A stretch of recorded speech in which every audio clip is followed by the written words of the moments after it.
ஓம் காளி ஓம் நமச்சிவாய. இன்றைக்கி நம்ம பார்க்குறது இந்த பாசிச்சோளம்பாங்க, நெற்பவளம்னு சொல்லுவாங்க, பாசிச்சோளம்னு சொல்லுவாங்க. வைஜெயந்தி மாலா அப்படிங்கிறது இதுக்கு பேர் இருக்குது. இது சோளம் மாதிரியே வரும். சோளம் மாதிரி நெல் கதிர் விடுறது மாதிரியே, கதிர்கள் விடுறது மாதிரி, நெற்கதிர்கள் விடுறது மாதிரியே அது விட்டு அது உண்டு உண்டியாக பாசி வச்சியாக இருக்கும். இதையும் பாசிச்சோளம்.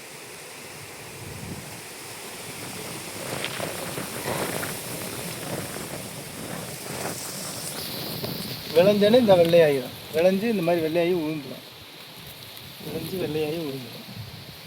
நெற்பவளம்னு சொல்லுவாங்க. பாசிச்சோளம்னு தமிழில் இருக்குது. வைஜெயந்தி மாலான்னு வடநாட்டில் சொல்லுவாங்க. இதில் நம்ம எடுத்து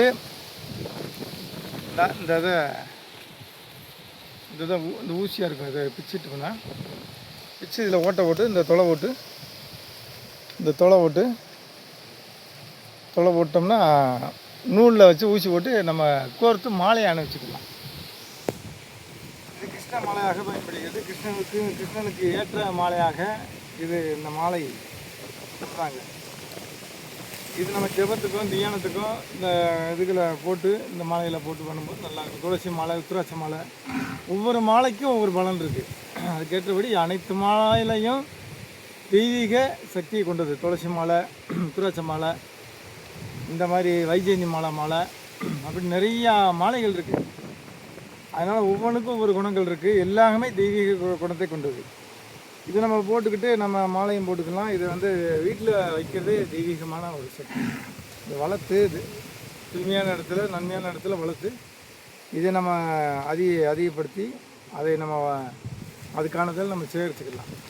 இது தண்ணி ஊற்றி எந்த மண்ணுலேயும் வளரக்கூடிய சரியாக இருக்கிறது. இது இருக்கிற இடம் தெய்வீகமாக இருக்கும். தெய்வீக சக்தி மூலிகையாக பார்க்கப்படுது.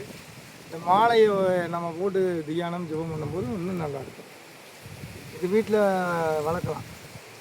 இந்த ஊரை பற்றியும் காய் வடிச்சு சோளமாக இருக்கிறதுனால பாசி சோளம்னு இன்னொரு பேர். சோள இலை மாதிரி இருக்கும். நம்ம இரும்பு சோள இலைகள் போல் இருக்குது என்னோட இலைகள். அதனால் இதுக்கு பாசி சோளம்னு பேர். இதோட கதிர்கள் நெற்கதிர்கள் மாதிரி இந்த அப்படியே நெல் கதிர் எப்படி இருந்தால் இந்த பூட்டையோடு தொங்கும்ல, அது மாதிரியே இது தொங்கும். அதனால் நெற்பவளம்னு பேர். வைஜெயந்தி மாலான்னு இன்னொரு பேர். இந்த பூரா அதுதான். இந்த மாதிரி நல்லா விளைஞ்சிருச்சுன்னா நல்லா வெள்ளை வடிவம் வந்துடும். இதெல்லாம்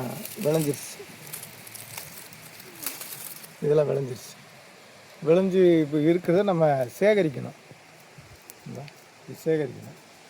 இந்த பாசிகளை நம்ம சேகரித்து விளைஞ்சிருச்சுன்னா காஞ்சிரும். இது விழுகிற இடத்துல அப்படியே முளைச்சிக்கிறோம். பாசி சொல்லலாம். இது விழுகிற இடத்துல முளைச்சிக்கிறோம். நட்டு வச்சு தண்ணி ஊற்றினாலே நம்ம சோள பயிர் முளைக்கிற மாதிரி 3 நாளில் முளைச்சி நல்லபடியாக இருக்கும். இது விழுகு இதை அழிக்காமல் அது பாட்டுக்கு மழை காலம்னாலும் சரி, மழை காலத்துலலாம் அதை முளைக்க ஆரம்பிச்சிடும். இதை நம்ம வீட்டில் இதனுடைய விதைகளை வச்சு இந்த விதையை போட்டாலே வந்துடும். இது அரிதானது கிடையாது, எங்கேயும் கிடைக்கும். நம்ம வீட்டில் வளர்த்து நம்ம மாடிகளை அது ஒரு செடி நட்டோம்னாலே அது நிறைய நம்மளுக்கு அந்த செடிகள் பரவும். இதுபோல் நம்ம தெய்வீக மரங்களையும் செடிகளையும் கொடிகளையும் கண்டு அதனை பயன்படுத்தி நன்மைகளை அடைவோம். காலிவோம் நமச்சிவாய.